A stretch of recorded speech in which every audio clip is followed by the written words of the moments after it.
Welcome, everybody, to the Monday, August 24th Administrative Committee meeting. To my right is Jim Boland, to my left is John Weber, and to his left is City Supervisor Gary Riedner, and I'm Dan Carscallon.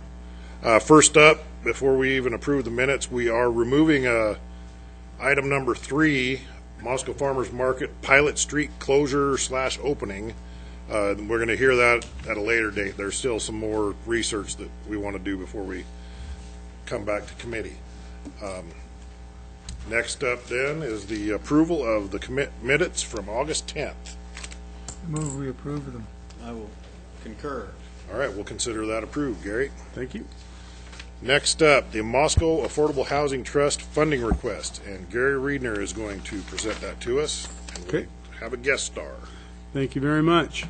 What you have before you is a request from the Moscow Affordable Housing Trust for access to the balance of funding that is available for affordable housing assistance. This was a line item that was carried in the most of the last decade, usually in the amount of $10,000 till about 4 or 5 years ago, when it was boosted to $20,000 in anticipation of assisting the Moscow Affordable Housing Trust, which is our local community housing development organization, which was formed as a result of our Affordable Housing Commission, and it's a great organization. So they've retained an executive director now, Nils Peterson. Because the budget was continuing on, we had $20,000 in there in fiscal year 14. Kind of snuck up on us a little bit. $10,000 was proposed in the FY 2015 budget because of some plans that the Affordable Housing Trust had. We asked council to allow us access to that $20,000 from FY 2014, as well as the $10,000 from that had been budgeted in FY 2015. Since Nils has come on, he's had a bunch of activity for the Affordable Housing Trust, which I'm sure he'll talk about a little bit. They're rehabbing a house located in Latah County, just outside of town, and we have assisted them with a survey, certain other costs associated with their organization, and leaving a balance of approximately $22,000 roughly available, that will be available to them through September 30th of 2015. There was no line item presented in the FY 2016 budget, mainly because of capacity, but the Moscow Affordable Housing Trust would like access to the balance of those funds available at this point. They have a earnest money agreement and an accepted offer on a vacant lot in town. I'll let Nils talk about that a little bit, but Elisa's looked it over. It's ready to go. We're ready to release those funds. What the council had directed was that they would be administered through the grants office in the administration department. However, the council wanted to approve of the project if it wasn't just a cost associated with the organization itself. So that's why Nils is here, to let you know what's going on. Nils. Great, thank you. Dan, so the trust has been working fairly actively over the course of the last year. We achieved our CHOTO status last October, and we received what I think is best termed a line of credit from Idaho Housing Finance to do acquisition rehab. We got $350,000 to do 2 houses. After a lot of struggle, I managed to close a deal with a bank on 1 foreclosed house outside of town. I could not find a suitable property inside of town given all of their rules. So we have been working on that house now, and I'll use your TV advertising time here to say I'm in the process of starting to look for buyers. But the other challenge that that city staff presented to us was, you need to come and find a project and use the balance of the funds that are available before September 30th.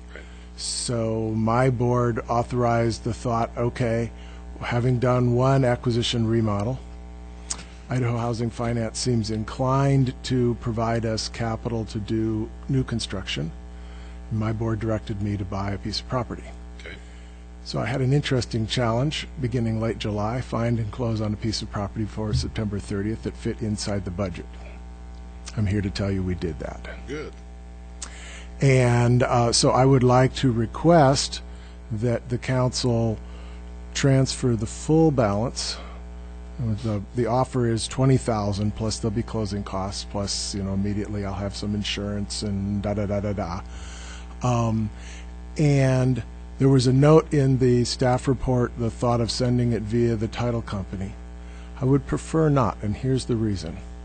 I mean, it's the same money in the end, but in my grant applications to Idaho Housing Finance, they want to see other sources of funding. If you hand it to me and I hand it to the title company, it'll look on my books like I have other funding besides theirs. Right. So that would be the nature of my request, would be that the balance be transferred to us. I'm happy to create an MOU with the city that specifies it be used for purchase of a lot for a project, anything that sort of tidies up the loose ends. Yeah, and that shouldn't be a problem. We just need, because it's public funding going to an outside entity, we have to satisfy our auditors that it's being used in conformance with our processes. So that's fine. We can make that happen. Gentlemen. Seems like a reasonable request. Is 22,000 or something? 21,366.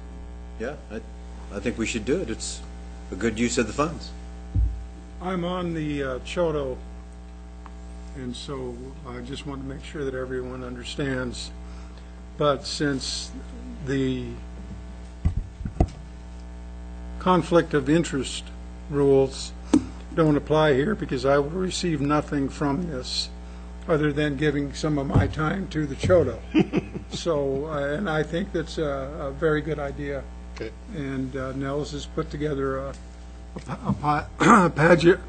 package that will work, and we should be able to hopefully build a house that reaches the constraints set up for low-income housing, and somebody will end up being able to buy a nice new home within 6-8 months from now.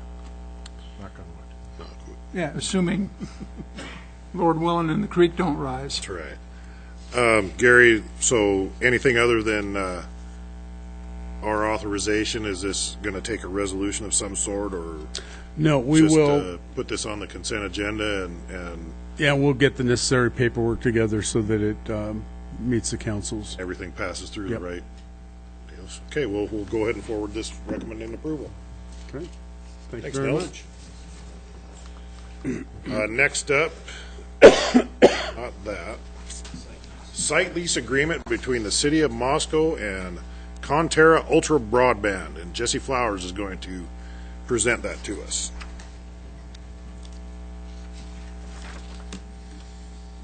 Good afternoon. Good afternoon. Hi, Jess. Ontario Broadband submitted a engineering application for installing a dish on the northwest water tank on Residence Street to feed a different cell provider. On our review, we found out we had no existing contract with Conterra. So as part of the plan, we had them engineering review and approve the plans, and then we worked with Conterra and with the legal department to come up with a contract that both parties were in agreement with. The contract's pretty well laid out. It has additional revenue that we were not anticipating for the year, which is always a nice thing. It's one dish installed up on the tank and some supporting cabling. I guess my only question, we know the age of that tank. Is it, there's no extra stress on it as far as, adding another dish on there? I imagine it's not huge. No, their plans were stamped by an engineer, and then our engineering department reviewed them as well. Okay. You guys got anything? I'm fine with it. Yeah, I think so too. Agenda item to me. Well, we take all the income we can get, so much as they can fit up there, I guess. All right, so we'll go ahead and put that on consent and Yes, sir. see it on Monday. Great, thank you. Thanks, Jesse. Thanks, Jess. Next up is Alturas Research and Technology Park Revenue Allocation Area Termination. Bill Belknap's going to present. Good afternoon. As was included in the title, what is before you is consideration of the termination, not of Alturas Technology Park itself, but of the revenue allocation area. That is a tax increment financing provision that exists, was established in 1996 when the council first approved the Alturas Urban Renewal Plan. Tax revenue financing or revenue allocation areas are established by the council by ordinance, and they are extinguished in the same fashion. On July 22nd of this year, the Moscow Urban Renewal Agency passed Resolution 2015-02 that was recommended to the City Council that they felt that the activities that the agency sought to complete in Alturas were complete, that the debt services and obligations that the agency had with respect to those improvements has been retired, and they felt it was an appropriate time to terminate the revenue allocation area. This is terminating it a year ahead of schedule. Under the plan, the agency would have been eligible to receive tax revenues next year. There would have been 2015 tax revenues that would have been received in 2016. However, the agency feels that those revenues are no longer needed by the agency and should be returned back to the taxing districts. The resolution includes a termination plan and a termination budget that details the revenues that the agency currently holds for the Alturas Park project. There is some excess funds that will then be dispersed to the taxing entities probably early next year once all the final tax receipts for the 14 tax year come in and all expenses for the closeout process have been completed. There'll then be a disbursement. At this point in time, it's estimated at $767,000. It would be refunded back to the taxing districts or paid to the assessor for the assessor and the county to distribute to the individual taxing districts in accordance with the latest adopted levies. In order to terminate the revenue allocation area, the council does have to pass an ordinance. Much as the revenue allocation was formed by ordinance, it has to be concluded by ordinance, and so the agency has prepared a draft ordinance for the city's utilization in that process. We've requested that the council consider the termination ordinance at the upcoming meeting on September 8th, and I believe we've been set for that agenda for that meeting, and I'd be happy to try to answer any other questions you may have about this. I'm on the You've been there a lot. I've been on the You know Urban what's up. Renewal Agency since it started, with a 4-year hiatus in the middle. And one thing that we wanted to do from the very beginning was to get these tax allocation districts free of the Urban Renewal Agency as quickly as possible. And we're able to do that now. And I think it's a good idea to get the money back into the taxing districts. And also, when we close this one, we could then, if we chose, open another district. As it is right now, the amount of acreage that the city has in urban renewal district is right up to the edge of what the law allows. But if we close this one, we could, if we choose, open another one. And I think it's a good idea. I think it's a good idea to get the money back into the taxing districts as quickly as can. We're going to keep a little bit of money to maintain the grounds that, because the Alturas, 6 of the lots are owned by the Urban Renewal Agency, and we will continue to own those. And as they sell, that money will then be also distributed to the various taxing districts. Actually, those funds will be retained by the agency Oh, okay. for future projects. Anything, Gary? Yeah, I'd be remiss if I didn't put my oar in the water as well. This is a great success story, and worked with Bill on bringing this thing to termination a year early. It just couldn't be more pleased about it. Alturas, even though we do have lots that are still for sale, has boosted the value of that area by, what, 4 times? 22 million increase in valuation over It's the a last. 6.4 when we started. So a great success story, a greenfield development, purely economic development, and it couldn't be more pleased with it. And to get out a year early to help out all of the taxing districts and put those taxes back in their hands is a great success story, as urban renewal around the state is coming under scrutiny. And I'm happy to say that in Moscow, urban renewal is working extremely well. And this is another example of, okay, we did what we said we'd do when we came out. Now, and the city, in authorizing the original district and the agency itself, gave pretty specific directions. Take those taxes, develop Alturas, and when you get that done, get out. And that's exactly what the URA is doing. Hopefully this next spring, when the legislature's in session, I can count on this council and the other taxing districts in Latah County to talk to the legislature about this success story.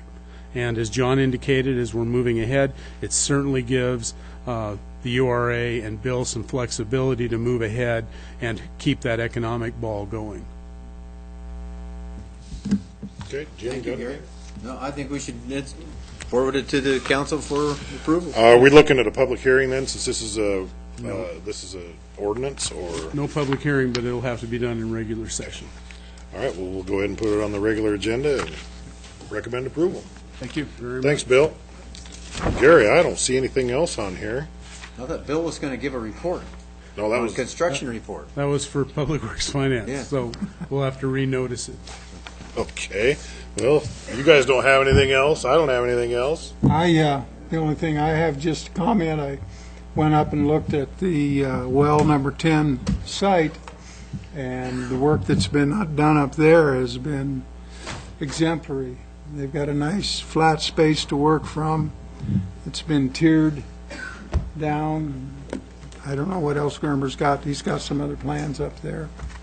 But that's moving forward and be able to put that well in. Well, with that then, we'll consider ourselves adjourned. Thanks, everybody.